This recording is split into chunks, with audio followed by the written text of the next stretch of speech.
అదేవిధంగా లక్ష్మణ గారికి, గంగన్న గారికి, సంతు గారికి, విఠల్ గారికి, లావణ్య గారికి, ప్రవీణ్ గారికి అందరికీ పేరు పేరున జై భీమ్.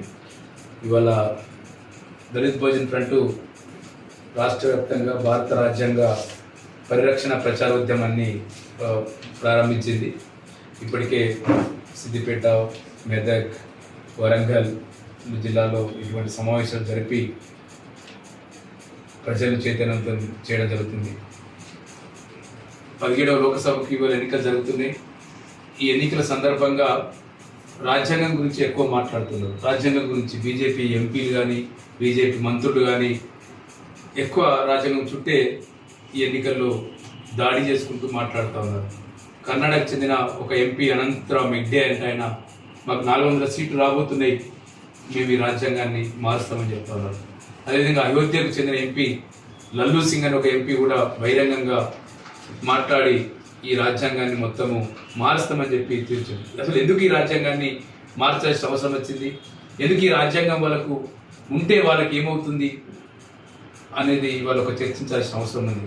అంటే ఏదైతే భారత రాజ్యాంగం రాకముందు డాక్టర్ బాబాసాహెబ్ అంబేద్కర్, పూలే, చార్వాకులు, లోకాయుతులు, బుద్ధుడు అప్పుడున్న కొనసాగిన వ్యవస్థకు వ్యతిరేకంగా వాళ్ళు పోరాటం చేశారు. అంటే ఒక బానిసత్వం, కులం, మతం పేరుతో, కులం పేరుతోటి తోటి మనుషుల్ని సమానంగా చూడకుండా బానిసత్వంగా నెట్టేసిన పరిస్థితి ఉంది. చదువుకు దూరం చేసిండ్రు, విద్యకు దూరం చేసిండ్రు, ఉద్యోగానికి దూరం చేసిండ్రు, రాజకీయాల్లో ఉండడానికి లేదు, సంపదను పోగు చేసుకోవడానికి లేదు, భూమి ఉండడానికి లేదు, చివరికి ఓటు కూడా లేని పరిస్థితిలో డాక్టర్ బాబాసాహెబ్ లాంటి మహనీయులు మనకు ఒక ఓటు హక్కు ఇచ్చి ప్రతి మనిషికి ఒక ఓటు, ఒక విలువ అని చెప్పి ఒక సిద్ధాంతాన్ని, ఒక ప్రజాస్వామ్య సిద్ధాంతాన్ని తీసుకొచ్చారు. మనుషులుగా చూడ నిరాకరించిన మనధర్మ శాస్త్రం ఏతుందో ఆ మనధర్మ శాస్త్రాన్ని మొత్తం తగలబెట్టి డాక్టర్ బాబాసాహెబ్ అంబేద్కర్ మనిషిగా చూసే విధంగా ఒక భారత రాజ్యాంగాన్ని మనం ముందు తీసుకొచ్చింది. భారత రాజ్యాంగం వచ్చిన తర్వాత అనేక హక్కులు వచ్చినాయి. మనకు చదువుకునే హక్కు వచ్చింది, మనకు ఉద్యోగం చేసుకునే హక్కు వచ్చింది, రాజకీయాల్లో పాల్గొనే హక్కు వచ్చింది. అంటే ఒక ప్రజాస్వామ్య వ్యవస్థ నిర్మూలమైంది. ఒక బానిస వ్యవస్థ నుంచి, ఒక ఆటవిక సమాజం నుంచి ఒక నాగరిక సమాజాన్ని నిర్మించుకోవడానికి భారత రాజ్యాంగం మనకు ఎంతో ఉపయోగపడ్డది.